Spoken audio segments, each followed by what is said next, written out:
I've been working with Nikon super telephotos for the last 10 years.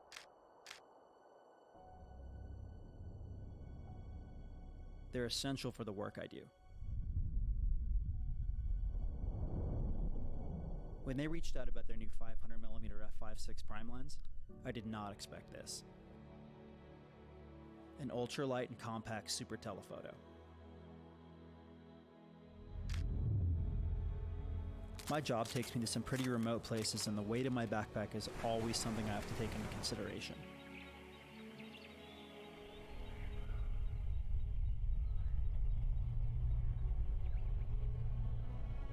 But I'll choose heavy over lack of performance any day, so I really wanted to see what this lens could do. I couldn't think of a better testing ground for performance than photographing birds. Photographing animals is a lot like photographing people. Body language and gesture are essential. I'm not interested in photographing them perched. In flight is where the action is. But it's a patience game, and when the moment presents itself, the last thing you want to do is miss the shot. This lens is ridiculously easy to handhold, and Nikon's technology makes it not only ultra light, but razor sharp. If I needed an extra focal length boost, the ability to switch to DX mode in my Nikon D850 changes my focal length to roughly 750mm, without decreasing the speed of the lens. The last thing I want to worry about is durability. The dust and drip resistant build keeps me confident that the lens will hold up in hard outdoor conditions. The autofocus locked on with precision, and the VR allowed me to easily shoot in low light.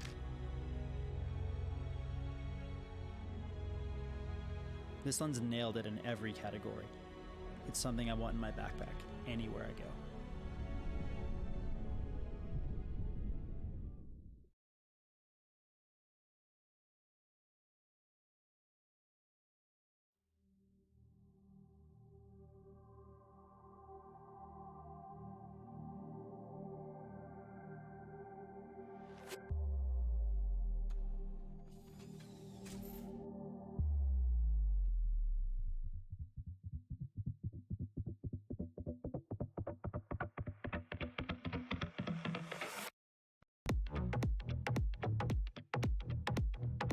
Unscripted show.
Hi, my name is Atsushi Suzuki, and I am an optical engineer and technical liaison at Nikon.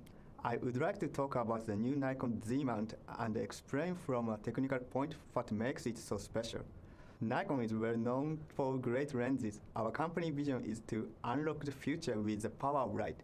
We believe this new mount will help us achieve that vision. The introduction of the Z mount is very special because it combines so much experience and knowledge from many engineers and designers over the last 100 years.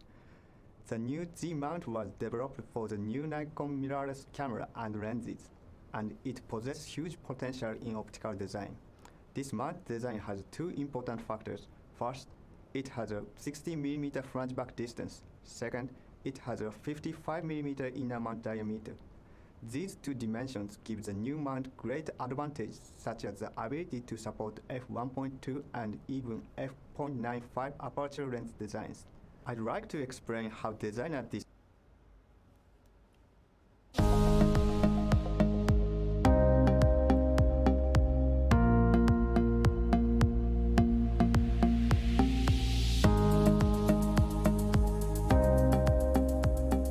Ladies and gentlemen, welcome to Nikon Live Unscripted. My name is Mike Corrado, your host, and we are broadcasting live from the Melville Studios here in Melville, Long Island. We are here today with our 6th episode, so thank you guys for tuning in. We have a local Long Islander, an amazing photographer, Boudoir and portrait, Jen Rozenbaum, with us today. So before we get started, let me talk to you about a little bit of what's going on at Nikon. If you are looking for some savings, go to nikonusa.com, where we have 2 trade-up programs to Z and D780. So if you want to save some money by trading in some old product, check out the details online. We will have a special broadcast from the WPPI show in which Jen will be speaking at the end of the month. So check us out live from Las Vegas. Check out Nikon Live events, and we will have some great programming for you there. Jen, welcome to the show. Thank you so much for having me. Yeah. Man, I'm rolling into this a little tight. It's been a while. But we are back here live. You came from what town? I came from Roslyn, all of 15 minutes away. Yeah, we know each other for many years now, and you are a Nikon Ambassador, so we're excited about that. And we want to talk to you about your career, your journey, and everything that has taken you to this place today where we sit. And I know you've had some tough times, right? So we're going to get into that a little bit. Yeah. And for those of you tuning in, just realize that we're going to have some beautiful graphic pictures throughout this program. One picture about you in particular we're going to talk about. So if that's okay, I think it's going to be a really nice part of the story that tells a bit of where you've been and how you've been there. So let's just assume people tuning in don't know who Jen Rozenbaum is. What? No, I'm kidding. So where were you born? I'm curious about that. I was born right here on Long Island at LIJ Hospital, Long Island Jewish. Where'd you grow up? What town? I grew up in Northport, which is about, what would you say, 7 minutes north of here. So yeah, I am I am as local as you get. Yeah. Childhood, growing up, you had thoughts. You wanted to be something when you grew up. What did you want to be? So this is really funny. I actually wavered back and forth. I wanted to first be a fashion designer, and then I always wanted to do something artistic. I grew up in an artistic family, so I grew up with a lot of art around me, and so I said, okay, well, I want to be a fashion designer, and then it went to, well, maybe I'll go to school for psychology, and then I wanted to be an art therapist, which is kind of funny because that's really what I consider myself. I consider myself a photographer therapist, not a photographer. Sounds appropriate for what you're doing today. Yeah, right? So even though I didn't necessarily follow the path to get to where I am, somehow, I just ended up here anyway. And you get married, you start a family. Yeah. Something happened in 2008. Yeah. That sort of changed your world a little bit. Yeah, it did. Talk about it. Yeah. Anybody that knows me knows, it's funny you say, is it okay that we talk about your photos or whatnot? I'm very open about my story. It's part of my platform and what I do as a photographer. When I had my daughter in 2005, I was a stay-at-home mom. I had to think about that date. I was a stay-at-home mom. Right. And, a few years in, we decided we wanted to have another baby, Right. and we had a lot of complications. I got pregnant fairly easily. Keeping the babies was another story. I had a miscarriage it was a botched miscarriage. It was a disaster. And then shortly after that, I got pregnant again, and I had an ectopic pregnancy that ruptured, and I was rushed into emergency surgery. My OBGYN basically said to me, you've been internally bleeding for 4 days. If you don't get into surgery in the next half an hour, you're gonna die. And it was a tough time for me. I'm a pretty upbeat person. I think you know me well enough to know that. But, life happens, and it really gets in your head. And I found it really difficult to be around other women that were having babies and going to parties and first birthdays. And all I wanted was another baby, and I couldn't do it for some reason. So basically what I did was my husband had bought me a gift of a Nikon D80 about a year prior to that I wanted but didn't really know how to use. Sure. So it kind of gathered a little dust. And one day I was sitting home, I was feeling really sad for myself, and I said, you know what, this is ridiculous. I'm not gonna sit around feeling bad for myself. I picked up the camera, and I put a glass on the table. Right. And I took a picture of the camera, of the glass, sorry. I put a glass on the table, took a picture of the glass, and then I moved a knob, and I took another picture, and I moved a knob, and I took another picture. Right. And I just taught myself how to use the camera, and it was a distraction for me for, a time in my life that was really difficult. And it allowed me almost to immerse myself back into society in a way, because I was able to go with my camera and sort of hide a little bit, but still be, in everything. So it was, the camera saved me at that time. I always say to everybody, you see a camera, I see a tool for healing. It's so funny though, how do you graduate from photographing a glass on a table to the woman's figure? Yeah, it happened kind of quickly. So right after I had my D80, and I started shooting some small weddings in the city. Somebody had asked me if I would shoot some small weddings for her. And so I started doing that, and I hated it, and I was really bad at it, if I'm being honest. But I was a wedding As photographer. we head towards a WPPI show, wedding and portrait photographers, Yeah, some of us are just not good at weddings. No, right? I am not good at weddings. Me neither. But- Bad experiences. But I was a wedding photographer, so I needed a better camera. I needed them, Sure, more and this sure. and that. So my husband surprised me with the D700, and listen, I really had no business charging for my work or doing anything that I was doing. It was really crazy, but I didn't know any better, right? You don't know what you don't know. So a friend of mine called me a few months after I got this camera and said, I'm shooting a boudoir shoot with two sisters in a hotel room. Actually, it was right here in Huntington, which is so funny, Right. in Melville. Two sisters in a boudoir session. Yeah, and she said, I have never done it before. I could really use an assistant, and you have a better camera than I do. So do you think that you can come help me in case I need to use your camera? So you've never shot boudoir before this? And I now had it's- never even heard of it. Let's wing it. Let's go, let's have fun. So I went, and I loved it. And I came home, and I said to my husband, I want to be a boudoir photographer when I grow up. This is what I want to do. And I immediately changed my bedroom into a studio and my basement into an office. And 48 hours later, I had a boudoir business. There are a lot of questions that come in prior to this, and this may play into one of those questions about, what advice do you have at the beginning of your career? Yeah. That comes in from @Chris_Bynum. And it sort of plays right here to what you're saying.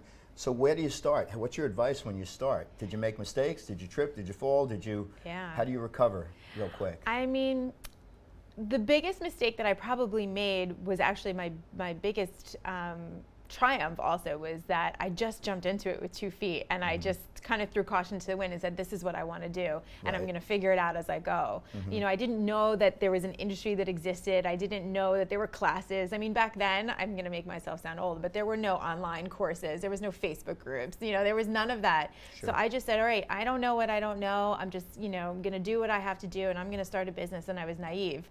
I think if I had to do it today, I'd probably get a lot more in my head about it. Sure. So my biggest advice advice I think for people that are newer at this is not to get in their head too much, to follow their passion and just to shoot. Because there's a lot of education out there. Sure. And education is extremely important, especially with boudoir, but nobody can give you experience. You have to go out and get the experience. And you've sort of parlayed this into really a big business with a lot of social, a lot of avenues for learning and places to learn about not only photography, but the work that you do. And how you have incorporated yourself into that. And we'll talk about all those sections of your website and your blogs and social pages, but let's go back to 2017. What happened in 2017? Yeah, in July of 2017, I was diagnosed with stage 2B invasive lobular carcinoma. And for anyone that doesn't know what that is, it's breast cancer. And it was quite a shock. I don't have breast cancer in my family. I didn't have any health complications up to that point. There was really no reason that I should have had breast cancer, especially something that was so far along. I was getting mammograms every 6 months, and it really took me by surprise. And then on August 2nd of the same year, I had a bilateral mastectomy, and then I went through 8 rounds of chemotherapy. And you're still going through a process, right? Yeah, I am still going as through part the of process. reconstruction, which is one of the pages you have up now, as I've been looking around your sites. At that point, you said, at least from what I've read and researched, that right at that point you knew that photography was going to be part of this mission. Yeah. Talk about that a little bit, because I know you use this expression a lot, shamelessly feminine. Yes. And you have T-shirts that say shamelessly feminine as fudge, right? Yes, That's something what the like other that. F stands for, right? Yeah. But talk about shamelessly feminine and your approach to boudoir photography, and what does that mean? Yeah. So after I went through all of my infertility and I started the business, really, I was pretty vocal about the fact that I had gone through all of these trials and tribulations with having another baby. And I noticed that a lot of my clients that were coming to me were talking about it also. It was very hush-hush, like nobody was talking about it with each other, but they would come to me and they would say, oh, I also went through an experience like that. I can relate to that. And then I was turning 40, and I did a lot around my 40th birthday on social media and aging. And so my business sort of became a women's movement. It wasn't just about the photography. It was about the experience, about how women feel, about discovering themselves. And so my tagline for my business and my life is that I help women celebrate their unique femininity shamelessly. And so I didn't start using shamelessly feminine. Other people did. They started hashtagging shamelessly feminine. I said, oh, this must be ringing a bell with some people because they're using it. Right. Yeah, so I adopted that, and then it really does guide me. You know, when I was diagnosed with breast cancer, I knew immediately that I had to be public about my journey, that I had a following of women and men that would not only support me, but I could support them also in what they have going on health-wise, and that I could give a voice to some people that might not have it or are too afraid to share, or too, some people are very private about what's going on in their breast cancer journey, and that's okay too. I don't want to shame that, but I knew for me that it was part of my purpose, and I knew that photography was going to be part of that because it's a healing tool. It's always been a healing tool for me. And I can imagine, I mean, if there was a weighted percentage of how many women you photograph that may have some kind of sickness versus healthy women, do you photograph more people that feel like you or going through what you're going through? Yeah, well, my clients were going through infertility, and then my clients were going through turning 40, and now a majority of my clients are going through either having breast cancer or gone through the breast cancer journey, or just trying to reclaim their femininity because of some sort of cancer journey or something. And part of that is because they can relate to me and they trust me and I understand them and I'm sensitive to how they feel, and there's a comfort there for them. When you get into a shoot like this, I can imagine some women it's not easy for your subjects to just walk into that environment and feel comfortable. How would you make them feel comfortable in that setting? Yeah, it's all about trust. And that starts from, you talk about social media, that starts from social media. That doesn't start the minute they walk in the door. When they walk in the door, they should already be trusting you. They booked you because they trust you. They trust me because they have read my story on social media. They've seen my vulnerable posts. They've seen my self-portraits because I turn the camera on myself often. They know my trials and tribulations. They know me. They come in and they hug me. They say, I feel like I'm hugging a friend. I know you. I've been through it with you. So that trust is really about being authentic and putting yourself out in a way that's it's tough sometimes. It's vulnerable. I can imagine it's vulnerable, and of course when you're putting yourself out there, you're a part of this story. I mean, this is not about photography. It's not just about making pictures.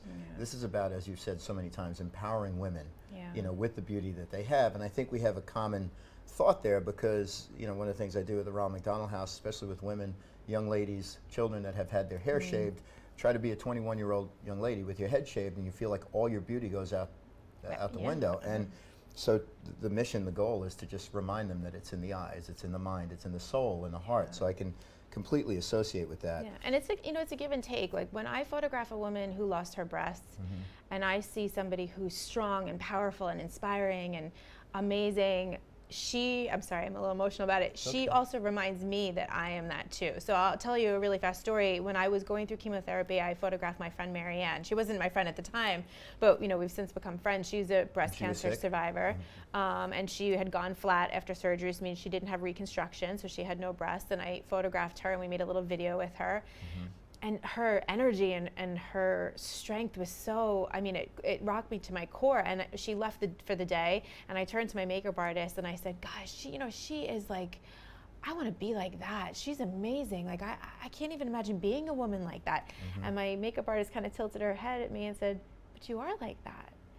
And it changed she said, that's how I see you. And it changed my perspective of, who I am as I was going through the journey. And I often call on that for strength when I'm having a moment where I feel like cancer is affecting my emotions or my outlook or my work or anything, that I have to remember also, I'm Marianne inside, And I sort of borrow her strength at the time. And I get that from a lot of my clients, and I think that they get that from me as well.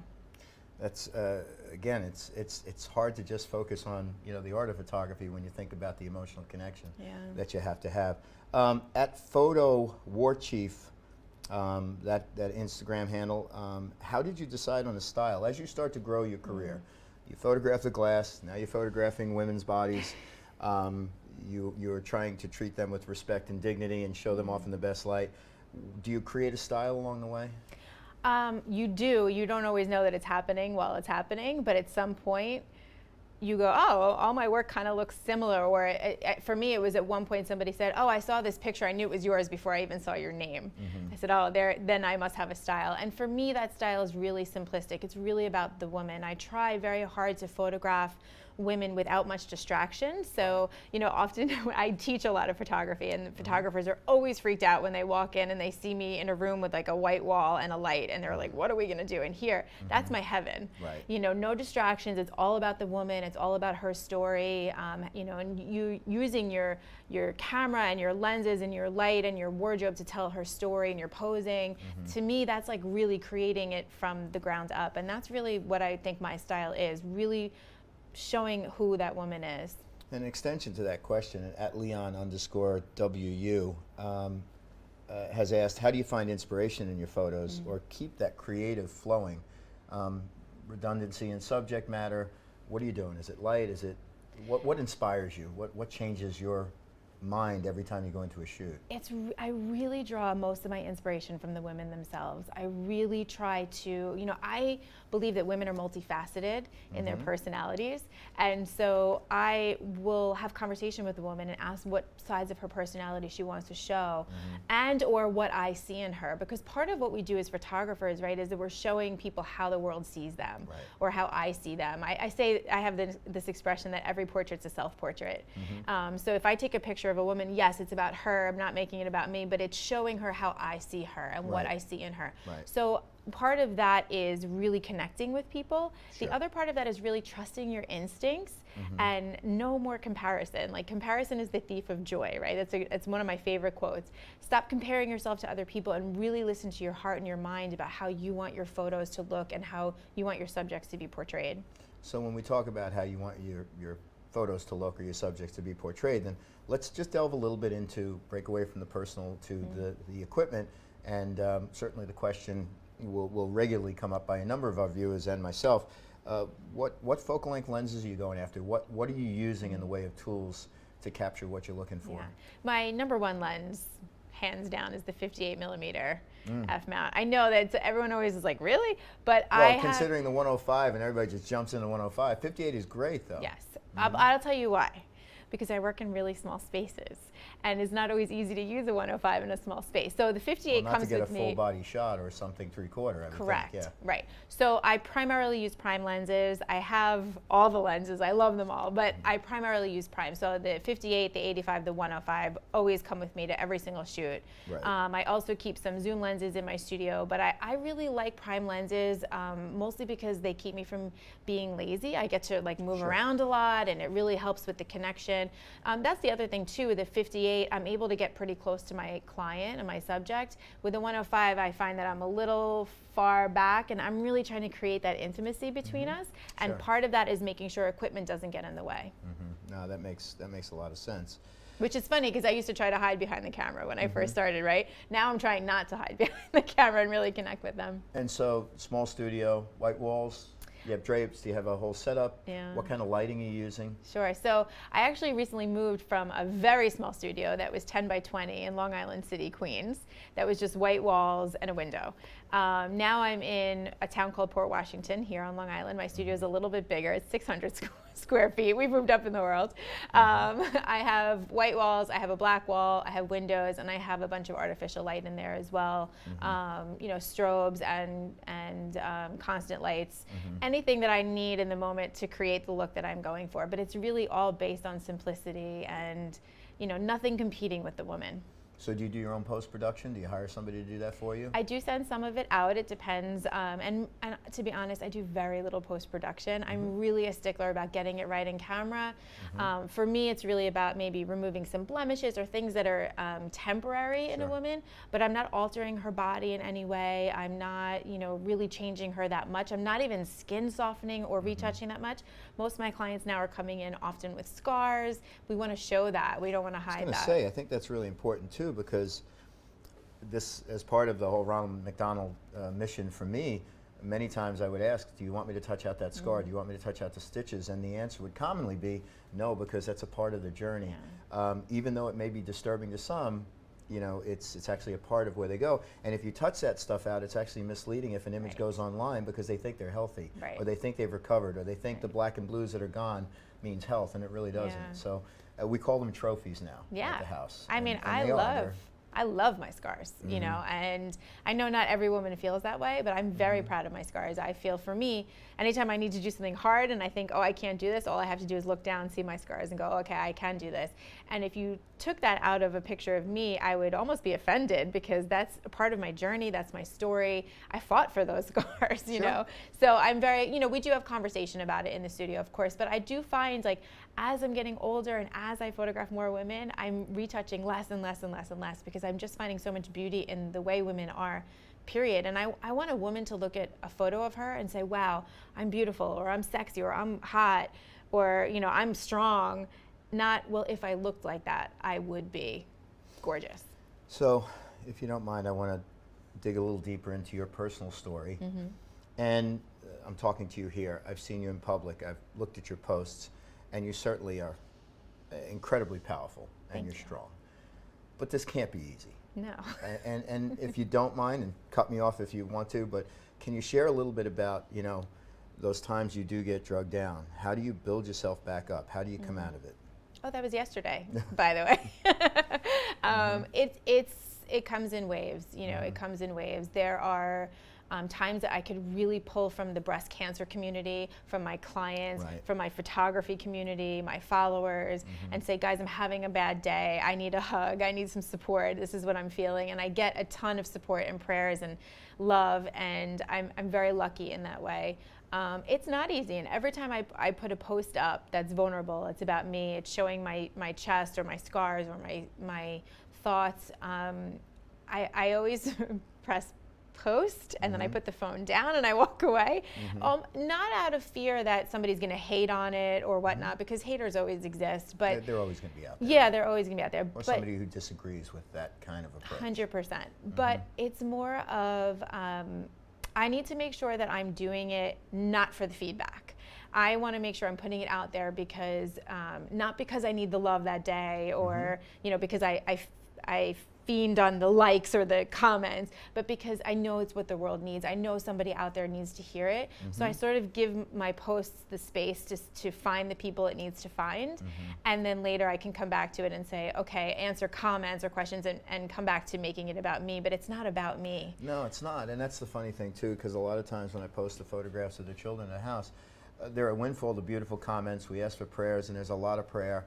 And especially in situations where it's getting difficult and a child, could be, very close to passing. And then all of a sudden, Mike, you're great. Mike, you're this. And I don't get offended by that. I appreciate that. But it isn't about me. Yeah. It's about what we're trying to convey in a message to bring awareness to what these kids are going through. And it doesn't even skim the surface of what the rest of the family is going through.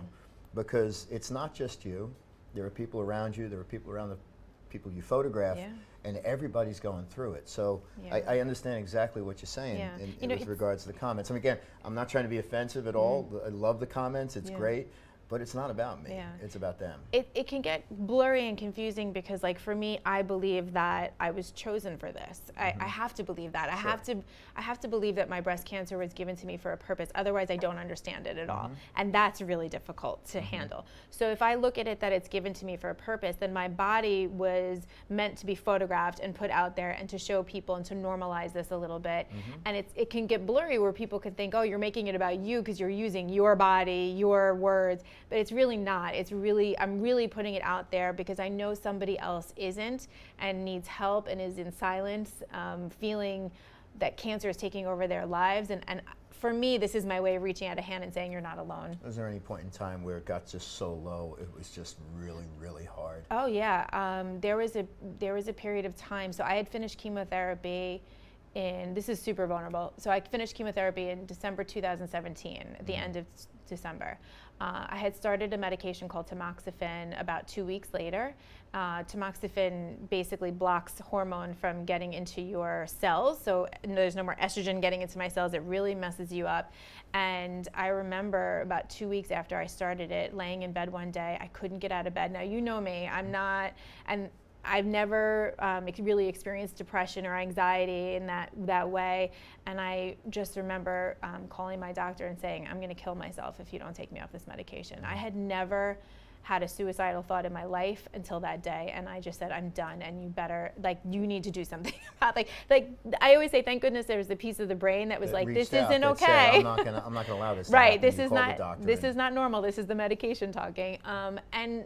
So yes, that was medically induced in a way, but there are certainly moments where, yesterday, I'll be honest, I had a tough moment yesterday. I went to my oncologist yesterday, and with that came a slew more of, doctor's appointments and tests and a lot of concern about, and more surgery. And there are moments where you go, what am I doing? Is this worth it? Is it? And then I go, no, that's ridiculous. I have children, I have a family, I could lead a very good, healthy, fulfilled life. But yeah, it's a very, cancer tries to bring you down emotionally, physically, and spiritually. And it is every day a battle to stay on top of it. Thank you for sharing that. I want to move on now, and this is how your business starts to grow, okay? So you start with your glass and your D80, and then you grow into photographing weddings, and then you jump into this sequence of now you've got 2 people that you want to photograph in a hotel in Huntington, and you start your boudoir career. From there, you have to build your business, right? I can't imagine anyone that I know, some of the best photographers that I've ever met, that have as many outlets for you for learning, for sharing, telling your story, and sharing images of those women that are allowing you to share their images. And address that real quick, though. Yeah. Not everybody wants their images shown. This is private to many women. Yeah, correct? this is the battle of my business. You will never see 90% of the work that I do. Yeah, and that's brutal. But it's vital for me to have the trust of my clients from beginning to end. And if they don't want their photos shown, I do not show them. I want to talk about, you have so many different sites. When I went to your webpage, it's like I learned the whole story of Jen. Yeah. So, if you go that. But talk a little bit about the different sites. You've got Generations, right? Yeah, so Generations is my official business name. Right. That's Spell that, JenErations. Right. If everybody goes to jenrozenbaum.com, they'll get to all the different places. But essentially, Generations is the photography business. Right. I do all of my education under Jen Rozenbaum, because that's me. And I have a breast cancer program basically that I'm working on right now, and that I'm calling Reconstruction, about putting your life back together after cancer. So that's not necessarily about photography. This is the boudoir session part of what you're trying to bring out as some kind of a medicinal? It's not a finalized program just yet, but it does involve photography, of course, in a way for women to heal and see themselves and create beautiful portraits of them, shamelessly feminine, allowing them to celebrate their femininity. You know, one of the things with breast cancer specifically, but I'm sure many other cancers as well, is that women feel that their femininity is being attacked, and that's, you know, the loss of the hair and the change of skin and the change of body and you know, loss of body parts and amputations and surgeries and whatnot. It's really difficult. So for me, reconstruction is really about how do people live after cancer, because you know what happens, Mike, you go through treatment, and then the treatment stops and everybody says, you're good now, right? You're healthy, you have no cancer, you're good. And you say yes because you're a woman, and women do this. We say, yes, I'm good, thank you for asking, I'm great, I'm happy to be alive, because there's this shaming in feeling anything other than that. But the truth is, for me, I felt when I was done with treatment, I really wanted to say to people, no, I'm dying inside. I don't know who I am. I've just been through a tornado. I don't fit back into my life the way I feel like I should. Nothing is normal. I can't feel my emotions. You know, there's a lot of stuff that goes on that really needs to be repaired after cancer, and nobody's really talking about that. So I'm trying to open up conversation about that, and part of that, of course, is getting people in front of my lens so they can see who they are, because this is a weird phenomenon. I spoke to a few breast cancer survivors about it this weekend. If I look at an old picture of myself prior to my mastectomy, I don't recognize that woman at all. And I don't use any of those photos ever.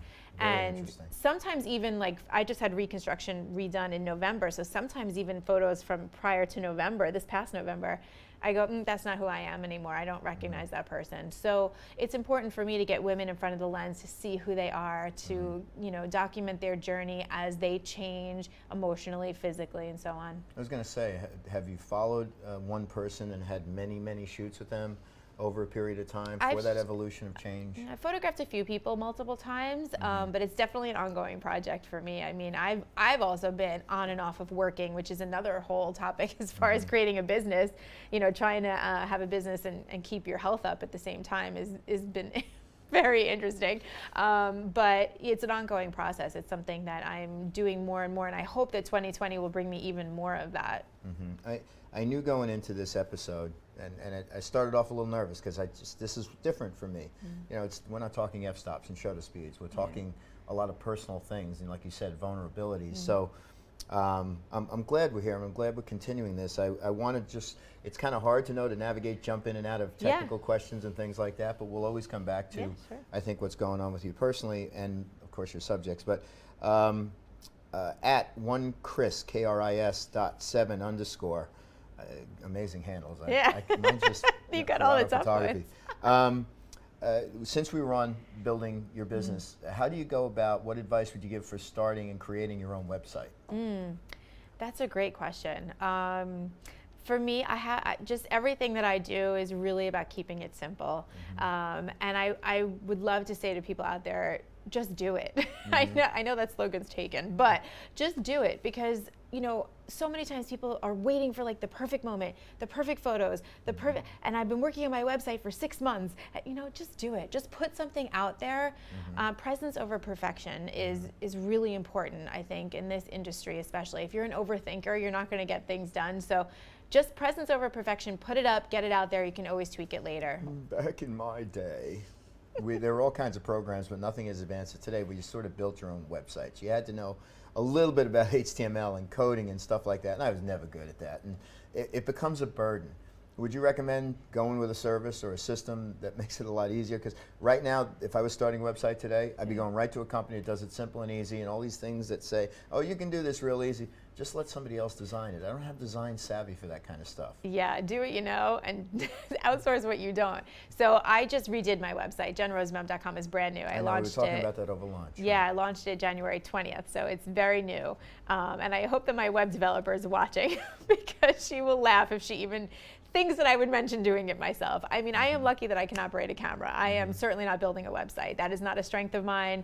And I wanted something that was really professional and done right. And so I turned to a professional. And I know in the beginning it's hard for people because maybe they don't have the money to spend to build something big. It doesn't have to be something big. It can just be a page that represents you and some buttons. Contact me, about me, check out my Instagram feed or whatnot. I mean, I really truly believe in this day and age that very little people go to my photography website anymore. I really believe they're going to my Instagram page. And that is really my portfolio in a lot of ways, both personally with my thoughts and professionally with my photos.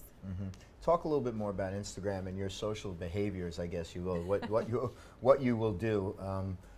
One, are you doing your own posts? How many times a day are you posting? Again, looking at all of these sites, generations to reconstruction to your Instagram page, how do you balance that all? Do you have a team that you work with to do that? You do that all by yourself? I do. Do you ever sleep? Myself. Would be my next question. No. No. Talk a little bit about what Jen Rozenbaum is going to do tomorrow after she's going to tell the world how great it was to be on the Unscripted show with Mike Corrado. Yes. By the way, you can hashtag Corrado Of Photography. course. But what's your day going to be like tomorrow when you go back? So to answer your question, I do all of my social media posting myself. You will never see a word that somebody else has written or posted ever. I touch all of that is my baby, and it is my social media, and I do all of it myself. And I do all of it pretty much live. So if you see a post that I just put up 5 minutes ago, I put up the post 5 minutes ago. Which is really important too, because you just want to make sure all of it is pure. Yes, 100%. Tomorrow, what am I doing tomorrow? Oh, tomorrow is going to be a fun day, actually. So if people are watching good, I'm glad, because it would have been horrible if it was a bad day in a surgery or something like that. But. Tomorrow, actually, I host once a month a women's entrepreneurial group at my studio. That is partially because I'm in the group and I love the women, and partially marketing, because I think in this day and age marketing is really difficult. And so part of my marketing strategy is getting people to my studio for other reasons besides boudoir. So when they come in there and they see it's not so scary, and I plant that seed of that I can be their photographer one day. So I host that about once a month. So if anyone's watching my Instagram stories tomorrow, they'll see a little bit of that. And then tomorrow I also have 2 podcast appointments scheduled because I do have a podcast. No, it's for my podcast. Oh, your podcast. I have a podcast too. I do. It's called Shamelessly Feminine. I'm getting stressed just thinking about your day. But go ahead. So we'll be recording 2 podcasts tomorrow. And in between, I will be preparing for WPPI and answering emails. And which, by the way, if our production team is looking in, have you submitted your stuff yet? I did. Because, we got to stay on schedule and deadline. I was on time. You're welcome, everybody. Yeah. We love you for that. And also, I have a couple little side projects. I'm writing a book, and I have a T-shirt line that I'm designing for cancer survivors, and lots of little projects spewed in there. And I just wanted on record, especially publicly here, you promised me a Shamelessly Feminine as fudge T-shirt, because right? men do ask me for that. They want to support the women, so I will get you one. While we're on men, and because I want to talk about other avenues where you speak and things like that, but what about men? Have you ever photographed men? Would you ever consider, if I want to give my girlfriend a nice gift of, if you took the fat rolls out and stuff like that, would you photograph? What is it considered, boudoir? Boudoir, yeah. So the answer to that question is maybe.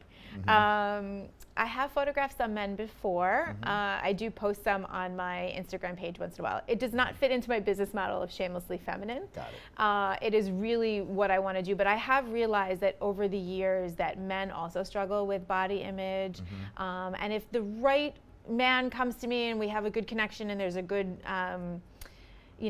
narrative there, I will take it on. I recently shot actually an Israeli celebrity who asked me to photograph him, and I said to him, I don't understand why you're asking me to photograph you.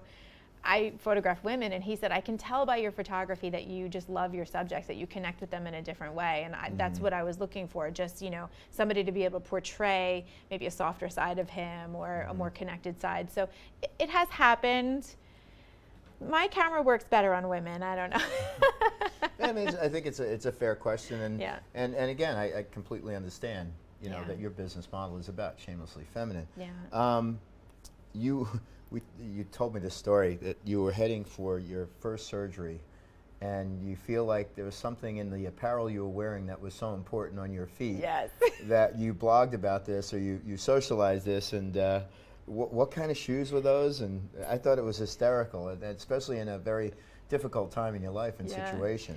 It's funny how the world works. 2 weeks before I was diagnosed, I bought this like hot pink pair of Manolo Blahnik high heels, and that might not mean anything to some people, but It doesn't mean anything okay, to me. so Nike, yeah, if anybody who's like Adidas, watched Sex in the City or uh-huh. anything like that, like Johnson and Murphy. right, Sorry. like Sorry, Brian, our producer.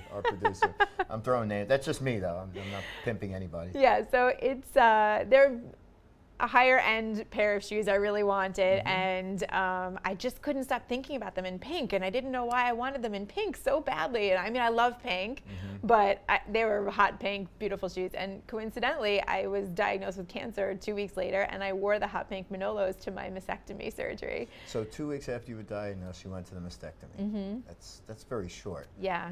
And then you post this picture with these shoes in this happy, vibrant way. Hey, Yeah. I'm The morning going of to my surgery, guys. Yeah. What was the reaction from your audience? They loved it. Yeah? Yeah, I was wearing a camouflage t-shirt because I was ready to go to war. And it was me kicking my foot up in the air like I'm ready to kick cancer to the curb. Because instead of looking at my mastectomy like I was losing my breasts, I was trying to look at it as I was losing the cancer. And I remember I would text my dad, oh, I'm going to get emotional. I would text my dad every day, and I would say, hey, Dad, only 7 days till cancer's gone. Hey, Dad, only 6 days till cancer's gone. So it really helped me with my countdown to the mastectomy. Instead of feeling nervous and anxious and sad, I felt very empowered. And honestly, the doctors loved it. The nurses loved it. They said, we've never seen anyone come in dressed like that. And I was like, well, listen, if I'm going to do this, I'm going to do it in style. I promised producer Brian I would not cry, so I'm going to try and hold it together, because this is not an easy story to tell, as much, as light as we are right now. But I love parts of your website where you get personal, and I'm going to ask you something at the end before we close this out, if you'll give us the answer or whatever it is you ask people to email in Okay. for. But I want you to finish this. I believe in buying good shoes if you plan to Always what? land on your feet. Yeah. That's obviously a part of you going to surgery, and is it the shoes? It's just something that makes you feel good? Yeah, it's very feminine. Shoes are feminine. Shoes are, for me, my body has changed so much throughout my surgeries. I've gained weight, I've lost weight, I've gained breasts, I've lost breasts. Clothes are very difficult for me to wear at times. Things don't fit right, or they're not comfortable. Or I mean, when I had my mastectomy, I couldn't even raise my hands up at all to put clothes on. So I was wearing like really big, ugly sweatshirts for a bunch of time. But shoes always fit. Shoes always fit, and they can be sexy, they can be fun, they can show your personality. And so, yeah, I do have a little bit, I always had a little bit of a shoe obsession, to be fair. But I think that breast cancer exacerbated that because, it was a way for me to express myself and to remind myself. I mean, I wore high heels sometimes to my chemotherapy treatments, and, just to remember, okay, you can take my hair, you can take my breasts, you can take so much from me, but you can't take my femininity. Can't take your femininity, you can't take your shoes. Yeah. People around the office here actually think I have a shoe addiction, which I don't agree with. I have probably about 30 pairs of shoes, and I just think it makes me feel good. Yeah, right? So I know some women that we saw today might be laughing if they're watching this right now. Good. I know the people are not Yes. kind of laughing because they That's know what I I do mean. have a shoe issue, and you can't ever feel horrible after buying a nice pair of That's shoes. So I right. totally agree That's with you. right. All right, let's get back to a little bit of the technical. And so now you go through a full day shoot. There's a question that came up from an @Nikon 1962, the year I was born, so thank you for that handle. And this question, what do you use to back up your images? How important is backup to you? Because I know we spoke over lunch, and there are Yeah. even some of your clients that would ask you to delete the photos after the session. Talk Yeah. about that. So I'll be honest, I'm not as good as backing up as I should be. But you do. But I do, of course I do, and there are lots of shoots for my portfolio and personal projects that of course I have backed up. I use my G-Tech hard drives, and I have a bunch of those, and I keep like a certain hard drive for every year, so I'm able to file them easily and go back to find things. But yeah, there are oftentimes that clients even ask me to delete their photos after a certain period of time, and I will if they ask me to. Sure. It breaks my heart a little, but. It's part of the But business. I guess it's a part of their personal needs and what they're, what you're doing for them, and it's about them, right? You said it before, it's not about you. Yeah, if you don't build trust with your client from beginning to end, you cannot have a boudoir business. Like, don't go being a boudoir photographer. If you think like, I'm just gonna go put the pictures up, I don't care what they think, or I'm gonna save them forever. No, don't do that. I guess that would be true for any business, or even in weddings. This is a personal moment for somebody, or any kind of portrait shoot, and unless they say it's okay. I mean, again, back to the Ronald McDonald House, there's always conversation before images get posted. And then there's a trust built, and then, oh, just do whatever you want. But I still won't do whatever I want. I still want to make sure that I'm not putting something up that's going to offend somebody or hurt them. I will often have model releases signed from somebody, and I will still ask them beforehand. I just want to make sure this is okay, especially when you're dealing with a cancer survivor. They might just be having a really bad day, and I don't know. And then I post a photo of them, and it comes up on their feed, and they're faced with themselves. I want to be sensitive to that, and I want to say, just a heads up, I'm going to post this today, or is it okay with you, or how are you feeling, or keep that connection, that communication open. It's trust, it's the relationship, it's the communication, and how you will keep clients and keep your business going. There is a person out there at SRS Herman that when starting off, I know you already mentioned that you use fixed focal length lenses. You think it's better for this person to get an 18-300 and work with a zoom and one lens?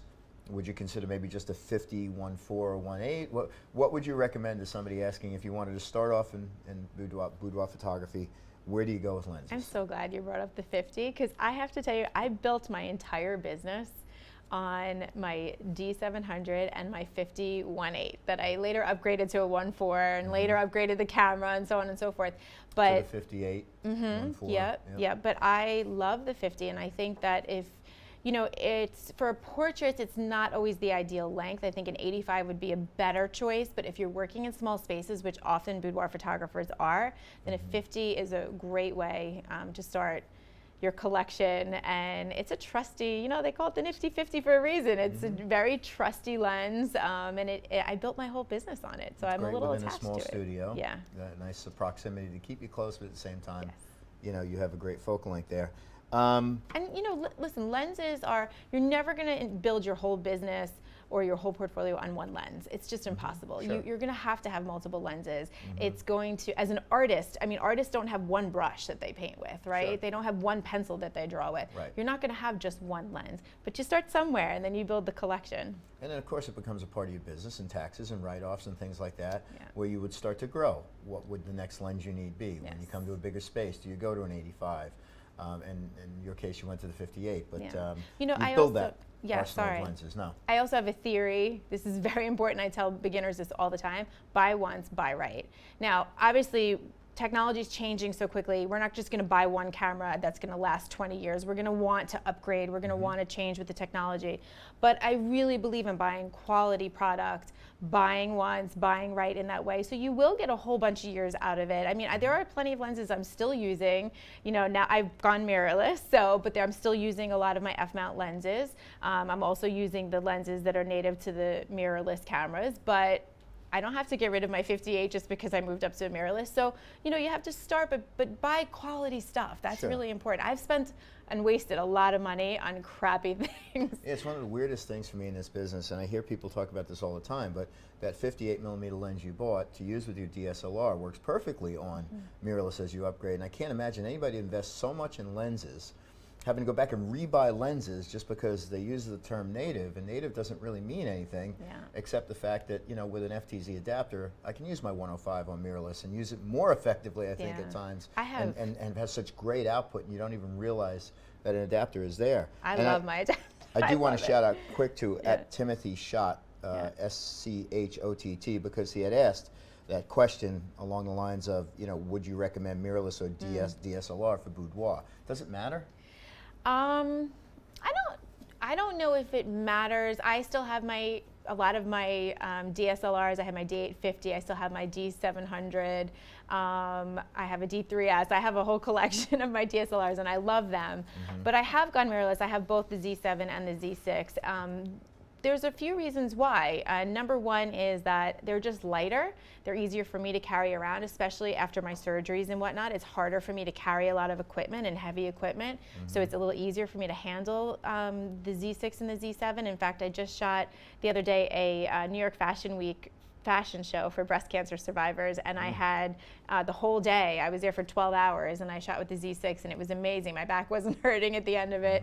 And I do believe that the future is mirrorless. And if somebody comes to me, because I get this question at least once, twice a week, should I buy this or should I buy that? My answer is usually the future is mirrorless. If you're a portrait photographer, I do believe that you can have everything that you need in the Z6 or the Z7, and that's where the technology is going. That's what I think. I have no, behind the scenes information here, but I think that that's the future, and that's why I invested in it. I bought them, so I didn't get rid of my DSLRs. I still love them, but yeah, I think that the future is mirrorless. Yeah, I found that transition. DSLR is still an incredibly valuable tool.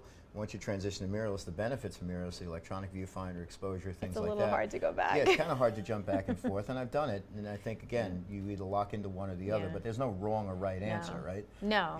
But I mean, the Z6 and the Z7 are just, I don't know how to explain it. It's like, I have a nice car. I drive an Audi. It's a really nice car, right? I'm very fortunate. I work hard. I drive a nice car.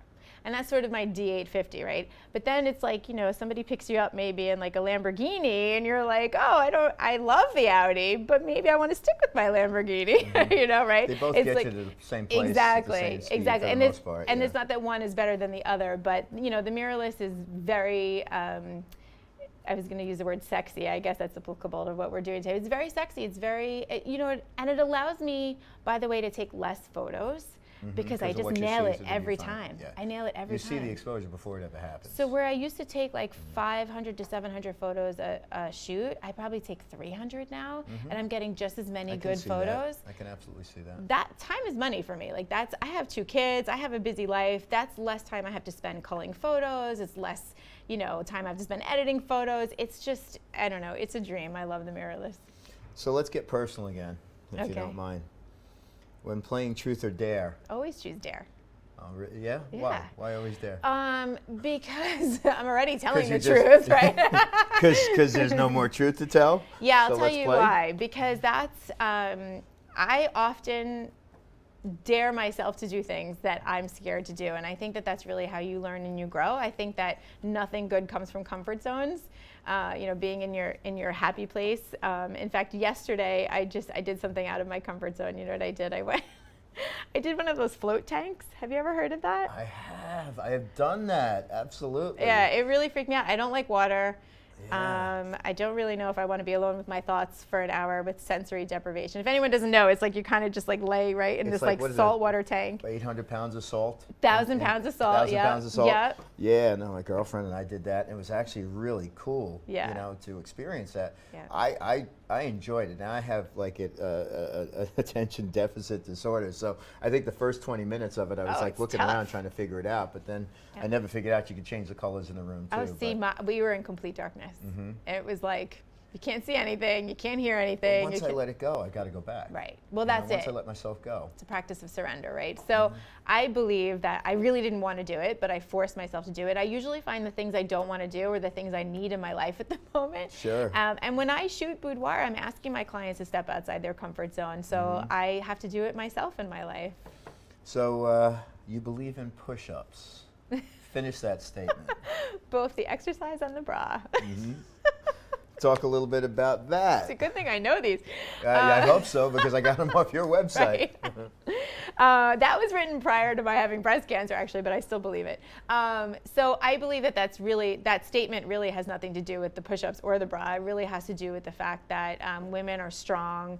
Women can be strong and sexy.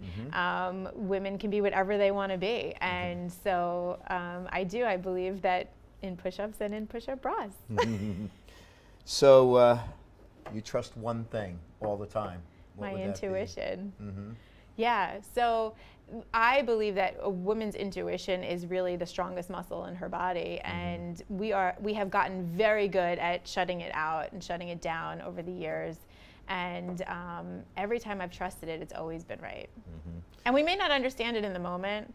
There have been a lot of situations where I really want something in life, in my career, or whatnot, and it's offered to me or it comes to me, and my gut is saying, nope, it's not the right time, you know, and I'll have to say no, and I fight with my intuition, like, why? But I want this, you know, and then down the line it will make more sense. Something else will come along, or the opportunity will come back as a better opportunity or whatnot, and you know, the intuition is always right. Yeah, I always say that you know, if you follow your heart, that's a great thing, but when you follow your gut and intuition, you know, that's where you make your decisions, because the heart is always emotional. Right. The gut seems to be a little more stable than the heart in the sense of making a decision that way. And the brain is full of your ego. You know, you can't make decisions based on what your ego has to say. You have to learn how to shut that out. And so now I know what my problem is overall. Yes. So, you know, your gut doesn't have the ego. It doesn't have the emotions of the heart. It's true. It's just, you know, true, passionate, like it's a yes or no. And I just kind of have this feeling these days also, especially after cancer, if it's not like 100% yes, then it's a no.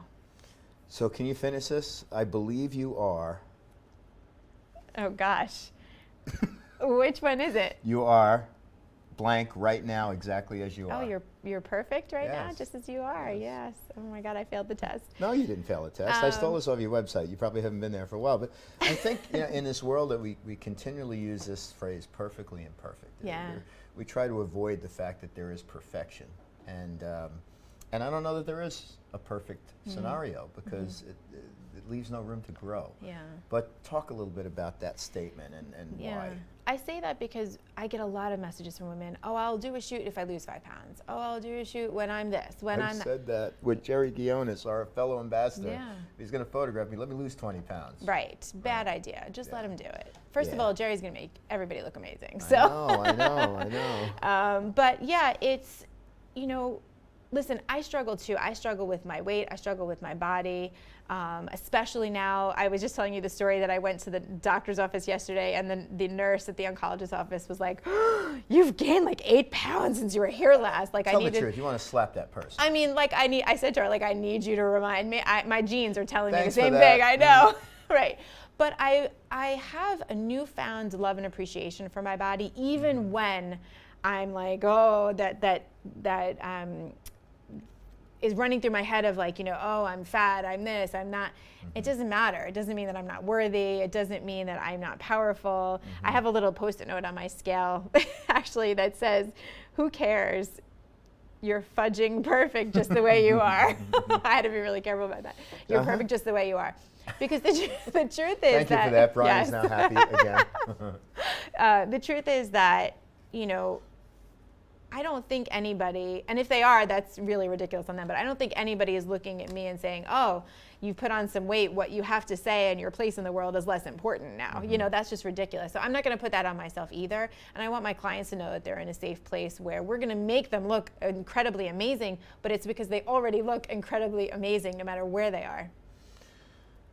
This has been pretty amazing. And as always, we can't thank you enough for coming in and sharing the stories.